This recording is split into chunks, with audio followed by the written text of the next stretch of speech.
You just had this meeting inside the White House. Who was there? What did you talk about?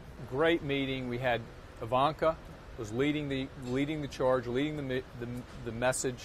We had Secretary of Labor, Secretary of Education, Secretary of Commerce, Head of SBA, Gary Cohen. The entire team was there, all focused on ways to help enhance American competitiveness through education. So with apprenticeship programs, what specifically can the White House do to help build apprenticeship programs? Well, beginning with the Department of Labor and coordinating with all the different agencies throughout the country, there's untold amount of dollars that are being spent. And so the coordination and focus on each of these programs that are currently there and then retooling the programs such that they're really positioned for lifelong learning so that we can match skills with needs. And right now, Keystone Pipeline, there's a huge need for jobs and we don't have the skills. So it's current skill requirements and future skill requirements. So how do you do that? Because you look at the labor market, you look at even what the Fed report signaled earlier this afternoon,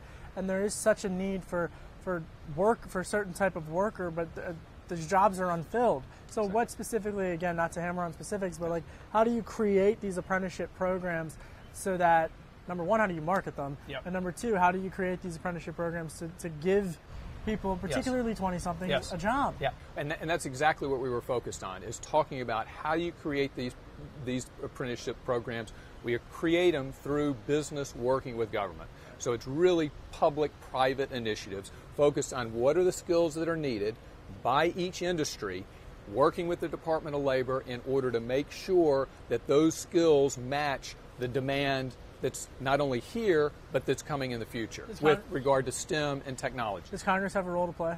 Definitely. Higher Education Act, reauthorization of the Higher Education Act is foundational to this success. The Perkins Act, there are a number of initiatives that are clearly tied legislatively with the initiatives and the leadership of the President and the White House. And not to press you on the Higher Education Act, but is there a way, because so many state-funded universities utilize that, but is there a way to, again, reshift that or to refocus or to expand the portions that only go to community colleges, but maybe include vocational training? Did that come up? Or all of that is on the table, because really trying to look at, okay, how do we position Americans in the workforce today and the workforce of the future for lifelong learning? That starts at pre-K, but it goes through community college, then to four-year college if they so choose to, and on for lifelong learning. Cool. Anything else come up? Tax reform, healthcare reform, or energy? Any other topics? Primary focus was really